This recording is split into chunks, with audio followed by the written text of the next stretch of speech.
God, I said we were going to talk about these casino stocks. We've gotten a little bit of good fundamental information on this group. We heard that the Macau estimates on gaming could be up 42% year over year in July. And then we heard Las Vegas room rates are up 22%.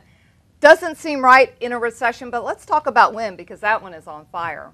Yeah, people say that people shouldn't be going to Vegas. Why are gaming stocks doing well? You know what? Don't bet against them, because if you have been, you're getting crushed, especially WYNN, which has been the strongest acting casino stock out there. We've covered it so many times. Take a look at this chart. This is one of the last times we said, look for a Bible entry around 135. Went quickly back to the old resistance. Didn't even stop it there. Blasted through. Consolidated nicely. Then on Friday, some traders started to get back in here for momentum to new highs, and on this down open, it's definitely one to watch today. I just wouldn't get too excited. I don't like to chase excitement. I don't like to buy too much when it's at new highs. Hopefully, you're in there in a certain tier mode, and if you're a trader, you can probably get some kind of momentum if this market goes green today. Right, WYNN's Macau Resort Encore is really adding to revenues, doing very well. Let's talk about Las Vegas Sands. That has held its 200-day. Yeah, Las Vegas Sands was a stock that we went to all the time about a year ago. It had a huge move from 19 to 54, and it's been consolidating for like 8 months. And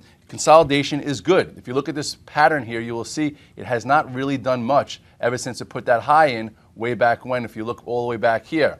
But now what you see developing is a really nice defined trend line, a nice defined area that if it starts to get above again, we could see a new move. It's holding higher. This area for me is 45, 46. I'll get in there a little closer so you could see it on a micro level, nice and tight. And here we are, nice little flag. So I would say if you could be tier one, it starts getting above this 46. It could get frisky and get back to those highs, especially if this market finally, gets some footing and some traction. Let's talk about MGM. On Friday, Crédit Agricole upgraded the stock.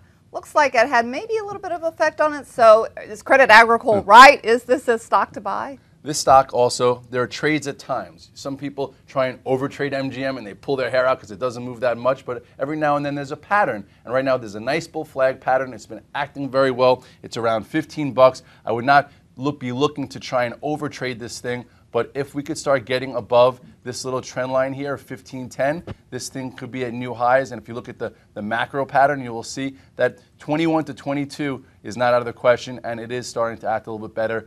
Above 1510 gets frisky. Above, what's this high, 1660, then you could see 2021.